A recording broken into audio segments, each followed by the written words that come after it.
Sanibonani, umqeqeshi wensizwa lo. Mfowethu, kusukela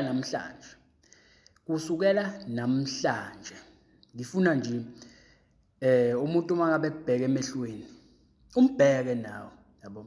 Umbheke emehlweni. Ungamshalazeli. Umuntu okubheka emehlweni, umbheke emehlweni naye. Kuze kuba ukuthi uyena oshalaza kuqala. Once washalaza ke then now so free usungashalazi. Hayi ukuthi umuntu mangabe kubheka emehlweni wena usubheka le masinya, yabo, uyasaba. Because mangabe wenze njalo uzukukhombisa uba insizwe weak engenawo amandla. So ke kusukela namhlanje mfowethu, ngoba ngelinye ilanga uyobizwa ku-interview, yabo. Uthola ukuthi bayakubiza ku-interview khona umsebenzi abafuna ukukunika wona. Uthola sekumele ukhulume manje wena ubheka phezulu, ubheka phansi, ubheka eceleni, yabo. Kanti kumele ubabheke labantu okhuluma nabo, ubabheke ngqo emehlweni, ubabheke bonke, yabo. So ke sitraine namhlanje mfethu, kusukela namhlanje ngoba ngiyakutshela mfowethu, amandla akho alele emehlweni ukuthi umuntu umbuka kanjani emehlweni. Ngoba ngisho intombazane thothi ayikubheke emehlweni, but mangabe ibona ukuthi uyashalaza ubheka le, iyakubona ukuthi weak, yabo, awunawo amandla.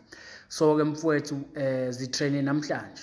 Ngisho emgaqweni mawuhamba abantu bazohlangana nawe, bazokubuka emehlweni.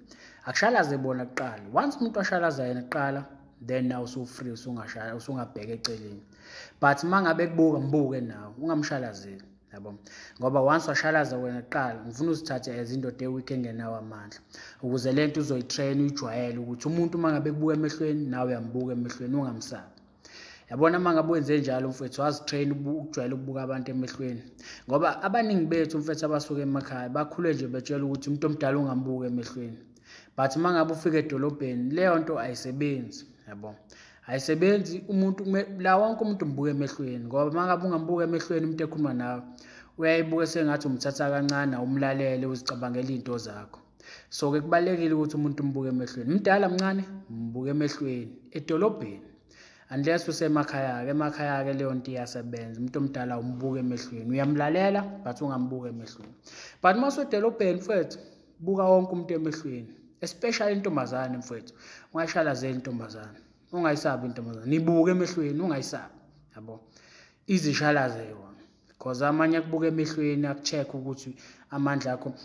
Uthola ukuthi ingane sik-analyzile yabona body wise right, yonke indlela, but manje sifuna ukucheck emehlweni ukuthi uzithemba kangakanani, yabo. Ivele igqolozele, uthola igqolozele nje. Once wabheka leqala, yabona ukuthi awuzithembi. So ke mangabe ubhekana naleso simo, ikubheka emehlweni intombazane, ibuke.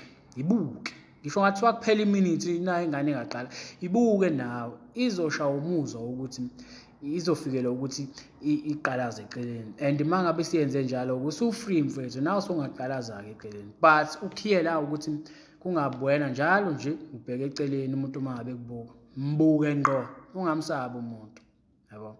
So ke mangabe wenze njalo mfowethu uyobe uyisize kakhulu ngoba abantu abaningi bakubheka emehlweni ukuthi uzithemba kangakanani. Ngisho ku-interview mangabe bekubuza imibuzo sekumele uphendule, bakubheka emehlweni ukuthi uyababuka nabo ukuze bakwazi ukukuthemba, bakubuka emehlweni ukuthi lo muntu uyazithemba kule nto ayikhulumayo noma cha. So ngiyathemba uyangizwa-ke mfethu. So mangabuza lo myalezo omqeqeshi wensizwa mfethu, into encane ungayenza ukuthi usubscribe kule channel because mina nawe mfethu kusakuningi esimele sifundisane kona, sibonisane sephambili. Sharp.